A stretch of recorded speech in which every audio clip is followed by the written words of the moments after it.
여러분 안녕하세요. 생각남 ETF입니다. 오늘은 국내장은 연휴가 끝나고 나서 다시 개장을 했던 날인데요. 다행히 10월의 시작은 좋게 시작을 한 것 같습니다. 하지만 여전히 시장은 많이 내려가 있기 때문에 저는 굉장히 좋게 생각을 하고 있는데요. 그럼 이번에도 시장의 주요 흐름과 이슈들에 대해서 한번 관련된 내용을 살펴보겠습니다. 간밤에 마무리가 됐던 미국의 증시는 10월의 첫 거래일을 급 반등장으로 연출을 했는데요. 최악의 한 달을 보낸 다음에 큰 폭으로 상승을 했지만 여전히 추세적인 상승일지 아니면 잠시 약세장 속에서 반등을 한 건지는 의견이 분분한 상황입니다. 따라서 현재 시간으로 3일 다우지수는 2.66%가 반등을 했고요.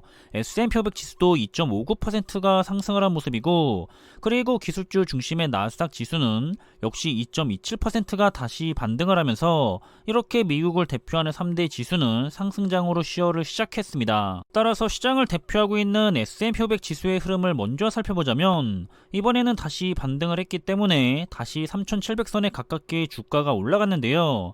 그래서 지난 6월에 보였던 1차 바닥의 근처로 다시 지지선을 형성한 상황입니다. 보시면 쌍바닥을 형성한 다음에 아쉽게도 상승이 아닌 하락으로 방향을 잡았던 시장의 흐름이었는데요. 이번에 다시 반등을 하면서 도로 주가가 쌍바닥의 지지선으로 올려놓은 상황이죠. 그래서 다시 상승을 할지 아니면 다시 내려갈지에 대해서 쌍바닥의 지지선에 대해서 시장의 테스트가 이어질 상황입니다. 이렇게 시장이 전체적으로 같이 움직이고 있기 때문에 나스닥 100 지수도 다르지 않는 상황인데요. 역시나 쌍바닥의 지지선보다도 지수가 내려가는가 싶었는데 이번에 다시 쌍바닥의 지지선으로 지수가 올라온 모습을 볼 수가 있고요. 반면에 필라델피아 반도체 지수는 유일하게 이번에 반등을 했는데도 불구하고 기존의 쌍바닥의 지지선까지는 회복을 하지 못한 모습입니다.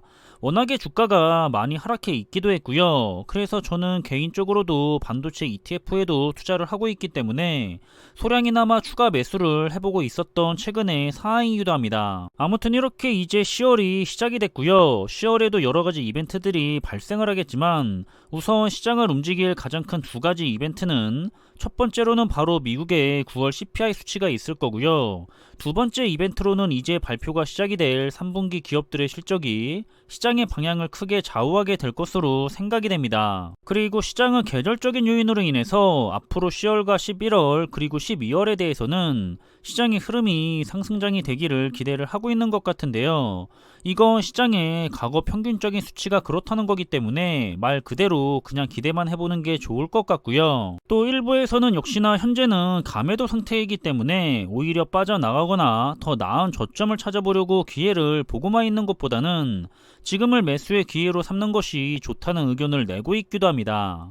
왜냐하면 현재 시장을 대표하고 있는 S&P 500 지수가 고점 대비해서 23에서 24% 정도 하락한 상황인데요.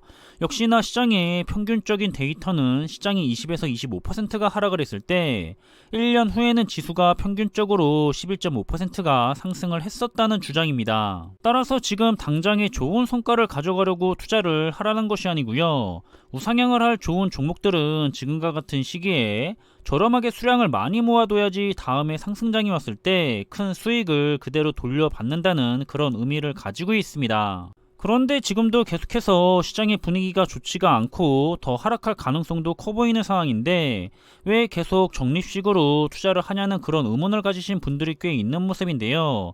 가장 근본적인 원인은 시장의 흐름을 그 누구도 정확하게 파악할 수가 없다고 생각을 하기 때문이고요. 저점에서 투자에 들어가겠다는 그런 시장의 예측은 무의미하다는 것을 과거의 주식시장의 역사가 계속해서 투자자들에게 알려줬었기 때문입니다. 시장은 정작 큰 수익이 나는 구간은 정말로 짧은 시간에 발생을 하기 때문에 그 짧은 시간을 놓치게 된다면 오히려 투자의 성과가 크게 낮아지게 되는데요. 6년 중에서 단 10일을 놓쳤을 뿐인데 성과가 반토막이 나기도 했고요. 40일을 놓치게 됐을 때는 오히려 마이너스의 성과를 보이기도 했습니다.